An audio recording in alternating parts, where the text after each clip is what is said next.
Entrou em vigor há já 6 anos para uniformizar a escrita em todos os países de língua oficial portuguesa, mas está longe de ser consensual. O novo acordo ortográfico faz sentido? É esta a pergunta que aqui deixo e é a pergunta que vamos então ter em cima da mesa para os nossos convidados. Tenho então João Malaca Casteleiro, linguista. Olá, muito boa tarde. Bem-vindo. Linguista, professor, investigador. E tenho António Chagas Batista, que é membro da direção da Associação Portuguesa de Tradutores e é tradutor. Olá, António, muito boa tarde. Olá, Fátima, também. boa tarde. Um aplauso para os dois. Bom, e a pergunta é mesmo esta: se o novo acordo ortográfico faz sentido ou não? Já imagina a resposta, visto que é um homem que está envolvido na concepção deste mesmo acordo. Mas gostava de ouvir a sua opinião, naturalmente. Faz todo o sentido por 3 razões essenciais. A primeira razão é histórica, a segunda é linguística e a terceira é política. Então. Do ponto de vista histórico, nós vivemos numa guerra, uma espécie de guerra ortográfica de 100 anos. Porque em 1911 fez-se uma grande reforma ortográfica em Portugal, uma reforma. Este é um acordo, mas essa foi uma verdadeira reforma. E fez-se apenas em Portugal à revelia do Brasil. O Brasil não foi chamado a colaborar nessa reforma e depois não a aceitou. Portanto, não concordou com todos os pontos da reforma. De modo que houve ao longo de todo o século XX várias tentativas, em 1931, 45, 75, 86, 90, para conseguirmos chegar a uma ortografia comum aos 2 países.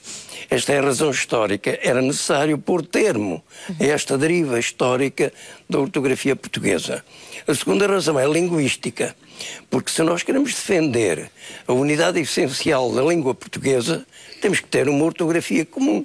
Não podemos ter uma ortografia para Portugal e países africanos, por exemplo, e uma outra ortografia para o Brasil. Temos que ter uma ortografia comum. E depois há uma razão política, é que o português é a 5ª língua mais falada no mundo. 250 milhões de habitantes, de falantes do português. Ensina-se nos vários cantos do mundo. É utilizada como língua de trabalho em mais de 20 organizações internacionais. E em todos esses sítios, os estudantes, os tradutores, debatem-se com 2 ortografias, que é a ortografia portuguesa e a ortografia brasileira. Portanto, também por esta razão, era necessário unificar a ortografia. António. Fátima, não. Não, então. Não, e porquê? Nenhuma destas razões é uma razão válida para o acordo. Primeiro, a razão histórica não faz sentido. E porquê? Porque tanto Portugal como o Brasil divergiram na sua evolução linguística. E ao divergir, e isto é uma coisa que acontece porque a língua é um organismo vivo, ao divergir não é com uma reforma artificial, com um acordo artificial que vamos conseguir que ela convirja. A grande nação brasileira, que tem mais de 200 milhões de falantes de portugueses, vai agarrar no português, vai chamá-lo seu e vai modificá-lo. E nós não temos nada a ver com isso. Portanto, a razão histórica não existe. A razão linguística também não existe. E porquê? Porque, precisamente por causa desta deriva linguística, esta deriva linguística é natural e acontece em todas as línguas. Tomemos, por exemplo, o inglês. O inglês nunca teve um acordo ortográfico. Pois não. E, no entanto, mantém-se como língua de referência. Finalmente, a razão política é a menos aplicável de todas. Não é por uma reforma que o português vai ser mais utilizado nos círculos internacionais. E digo-lhe mais, para um tradutor atual, quer português, quer brasileiro, a realidade mantém-se separada. Continua a haver a tradução para português da Europa e para português do Brasil. Portanto, este acordo ortográfico, para além de não fazer razão a sua criação, não ter razão de ser, a própria estrutura do acordo não faz qualquer sentido, porque em vez de unificar, afasta as grafias, aceita as facultatividades, ou seja, no fundo, é uma machadada na própria razão de ser da ortografia. Esta é que é a verdadeira razão. Pode rebater esta Claro que eu não estou de acordo, eu defendo a minha dama e realmente eu não sei se aqueles que se opõem tanto ao acordo ortográfico leram a nota explicativa que o acompanha. É evidente que a nota explicativa, é evidente. São 6 páginas, é evidente, em 16, em 18, que o acordo tem. Mas se uma coisa é má, não pode ser explicada. Se uma coisa é má, não adianta ser explicada, porque continua a ser má. Continua a ser má. Eu não interrompi, sou educado. E, portanto, faz favor, deixe-me falar. Portanto, a nota explicativa contém tudo. Foi o primeiro acordo ortográfico em que aparece uma nota explicativa em que todos os espaços que foram dados foram justificados. Mas os espaços foram errados. Portanto, a justificação do que é errado não é errada, não é pode errado, ser. É errada sim. Não é o meu ponto de vista. É o ponto de vista de linguistas. É o ponto de vista de linguistas. É o ponto de vista de linguistas, de vários linguistas portugueses e brasileiros que estão frontalmente contra este acordo, que é uma manobra para assassinar a nossa língua. Esta é que é a verdade. Em Portugal, só em Portugal, em termos de pessoas, alunos, professores, funcionários públicos que foram obrigados, coagidos a usar o novo acordo, num Estado que se quer livre, a quantidade de gente que foi obrigada foi enorme. A quantidade de pessoas que tiveram que passar por um período de iliteracia foi muito grande. E tudo graças a esta ideia peregrina de querer aproximar as grafias, que não é necessário. Deixa-me agora ouvir eu peço desculpa, mas eu também tenho que ter o meu tempo, porque senão vou-me embora. Diga. Não vale a pena. Quer dizer, se é um diálogo de surdos, não vale a pena. Faça favor. Portanto, realmente, a nota explicativa contém todas as explicações que justificam realmente o acordo, e as tentativas anteriores que se fizeram, nomeadamente de 1945 e 1986, visavam, portanto, a unificação total das duas ortografias. Isso verificou-se que era impossível. Nem o de 45 vingou, nem o de 86 vingou. E, portanto, tínhamos que encontrar a máxima unificação possível. E o novo acordo ortográfico unifica 98% do léxico da língua. Ficou apenas 2% com alguma, portanto, com diferenças. E como nós assentamos, realmente, um dos princípios em que o acordo assenta é a ortografia do português, desde sempre, é a pronúncia e a etimologia. E neste acordo privilegiou-se um pouco mais a pronúncia. Completamente. Desculpa, António, eu tenho uma questão a colocar aqui. Portanto, a pronúncia, porquê? Porque há consoantes que são articuladas, outras não são. Portanto, do lado do Brasil diz fato, no sentido de acontecimento, evento, e do lado de Portugal, facto. Como é que nós unificamos? Vamos impor ao outro lado que reintroduza uma consoante? É muito difícil. Por outro lado, havia um ponto fundamental que eram as consoantes mudas. Em 1945, do lado português, impôs-se ao Brasil a reintrodução dessas consoantes que eles tinham abolido há muito tempo. Ora, no acordo, o bom senso indica que temos que ceder, tem que haver cedências. E aí houve cedências do lado português como houve do lado brasileiro. Mas deixe-me perguntar-lhe uma coisa que é importante. Se acha que, efetivamente, a língua, estou a falar, obviamente, da nossa língua, que beneficiou deste acordo, ou seja, se a nossa língua saiu beneficiada deste acordo? Olha, eu viajo bastante pelo mundo a fazer conferências sobre língua portuguesa pelos 4 continentes, não é?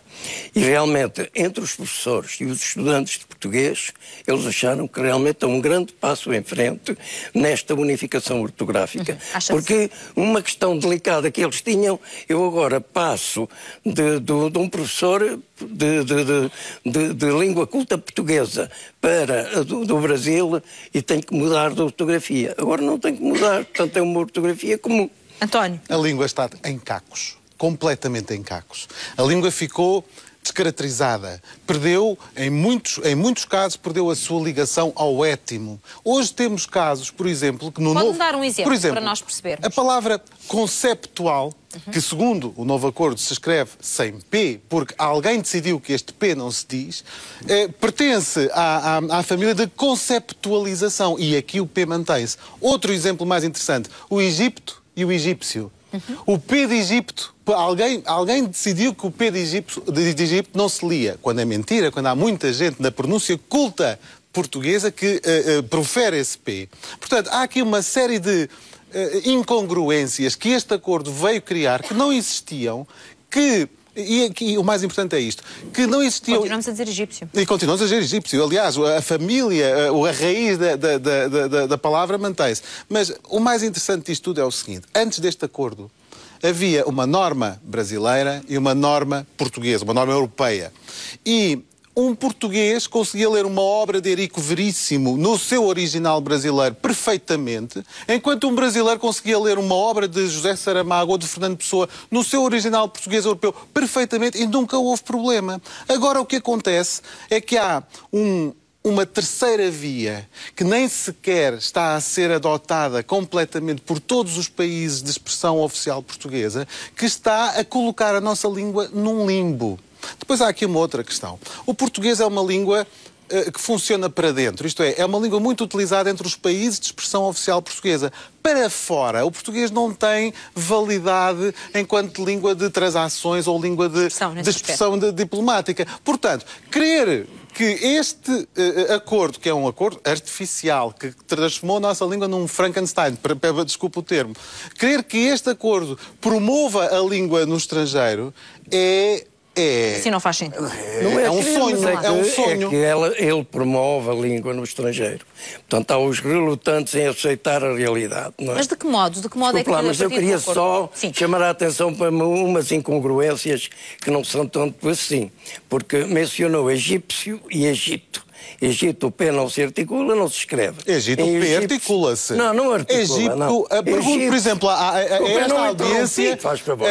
Pergunto a esta audiência quanto é que é o P. Só para terminar o... Se não nos entendemos. Portanto, egípcio, o P é articulado, escreve-se. Em Egito não é articulado, não se escreve. Nós já tínhamos antes, por exemplo, cativo, que é da família captor. Cativo sem P. E captor, captura com P. Apocalíptico, sem P, mas apocalipse, com P. Ora, foi este princípio que acabou também por ser adotado nessas novas realidades, em que, privilegiando um pouco mais o critério da pronúncia, nós acabamos por ter que registar. Realmente, temos portanto, que registar egípcio com P e Egito sem P, porque na generalidade o P não é articulado. E em muitos outros casos semelhantes. Portanto, digamos, este acordo é um acordo realista, é um acordo que visa unificar, como disse, 98% do léxico da língua e que está a ser aceito em todos os países. Ao contrário do que se diz. Ainda há 15 dias, houve aqui em Lisboa um evento muito importante, foi a apresentação do vocabulário ortográfico comum da língua portuguesa, que está a ser preparado e ultimado pelo Instituto Internacional da Língua Portuguesa e que já tem integrados os vocabulários ortográficos de 4 países, Portugal, Brasil, Moçambique e Timor-Leste, e os outros estão a caminho de serem integrados. Portanto, o acordo ortográfico é uma realidade. O acordo ortográfico é um pesadelo que deve ser combatido. Angola, por exemplo, que é um mercado importantíssimo, está a tomar uma atitude relativamente ao acordo ortográfico, é uma atitude muito sensata. E Moçambique também, ao contrário do que diz João Malaca Casteleiro. Porquê? Porque tanto nestes dois países, o português é uma língua que serve de cola. Ou seja, é uma língua que permite às várias etnias conversarem. E qualquer alteração... Os dialetos ainda são muito prevalecentes. Principalmente em Moçambique. Sim. E qualquer alteração nesta cola é uma alteração também na maneira como o poder nesses países lida com as populações. Portanto, é muito lógico que tanto Angola como Moçambique continuem a privilegiar a norma antiga. Eu, como tradutor, faço muito trabalho para Angola e Moçambique. E em todos os trabalhos me pedem: por favor, não use o acordo ortográfico. Até para documentos de Estado, documentos públicos. E, portanto, a minha presença aqui é para consciencializar os cidadãos portugueses a tomarem uma atitude, a tomarem um partido e a não deixarem que hipotequem e destruam a sua língua. Há pouco... Diga. Eu só queria dizer que em Angola, ao contrário do que o doutor diz, realmente em Angola subsidiou substancialmente a elaboração do vocabulário ortográfico comum, não é?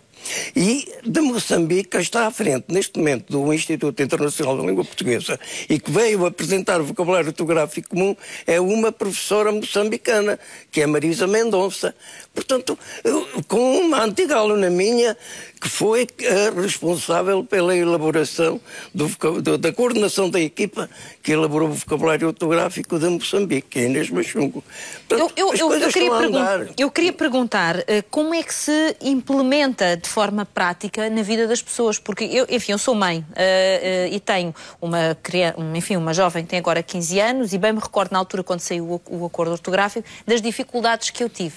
E agora estou a falar como mãe, não estou a falar como uma apresentadora, das dificuldades que eu tive quando era o momento de fazer os trabalhos da escola, de no fundo eu ter consciência de todas as atualizações para depois eu poder ser um elemento válido a trabalhar com ela. E eu pergunto como é que isto se faz, se não vão ser necessárias várias gerações até que efetivamente este seja, ou seja, aprendido do beabá nas escolas e em casa e nós não tenhamos esta... Eu estou a falar como mãe, tive realmente as minhas dificuldades, não é? É claro que eu também sou professor e tenho estudantes, tenho alunos, portanto, e também acompanhei esse processo. E realmente o que nós verificamos, nomeadamente estou numa escola que tem uma série de jardins e escolas na sua associação e o acordo foi aplicado facilimamente. Quem começa a aprender a escrever, aprende com muito mais facilidade a escrever ótimo, sem P, ator, sem C, ação só com C do que com 2, não é? Porque depois já há realmente a ação tinha 2 Cs, mas a inflação, que tem uma estrutura semelhante, já só tinha um C. Portanto, é muito mais fácil para a criança que aprender desta forma, com a nova ortografia. Para os estudantes que já estão realmente... Noutra fase, não é? Noutra fase, eu compreendo a dificuldade deles, porque nós, quando aprendemos uma palavra, aprendemos 3 coisas. O significado da palavra, a pronúncia da palavra e a escrita. E a ortografia correta da palavra. E a ortografia, portanto, a forma gráfica correta da palavra, fixa-se na nossa mente como imagem. E quando escrevemos, fazemos-lo intuitivamente, espontaneamente. Não é? E aí é que há realmente alguma dificuldade. Ora, a experiência que eu tenho mostrou-me que 2 meses eram suficientes para substituir uma série de imagens gráficas do acordo anterior, da reforma anterior, pelo atual. António, a minha pergunta é se combater aqui ajuda ou se atrapalha. Não sei se me faço entender na minha questão. Perfeitamente. Ajuda. Se ajuda ou se baralha. Atrapalha ou baralha? Ajuda e vou-te explicar-lhe porquê. Porque este processo foi mal conduzido desde o início. É uma imposição. Está evado de várias inconstitucionalidades. Estão neste momento a decorrer várias ações para revogar este diploma e, portanto, ajuda porque a língua é a nossa nação. A língua pertence-nos, não pertence ao Estado. E, portanto, o Estado não tem nada que legislar relativamente à língua. Este acordo, que é um acordo peregrino, digamos, não vem ajudar em nada nem a compreensão, nem a difusão do português. E depois há aqui um outro argumento. Isto não facilita a aprendizagem. Dizer que uma criança de 6 anos não consegue perceber que há uma consoante com um valor de acentuação diacrítico é negar que todo o português que foi aprendido até hoje foi aprendido desse modo. E nós sabemos, a Fátima aprendeu assim, as pessoas que estão aqui aprenderam assim, sabem que a letra serve para abrir aquela vogal. Portanto, este argumento de dizer é mais fácil para as crianças, para além de menorizar as crianças, que nós sabemos que são muito mais inteligentes do que podemos esperar, para além de menorizar as crianças, é um falso Mas, senhores, eu sei que ainda muito havia para falar, temos mesmo que terminar. Isto foi uma primeira abordagem a este tema. Essa questão da consoante abrir a vogal é uma falácia. Não é falácia. Porque nós temos meus senhores, é verdade.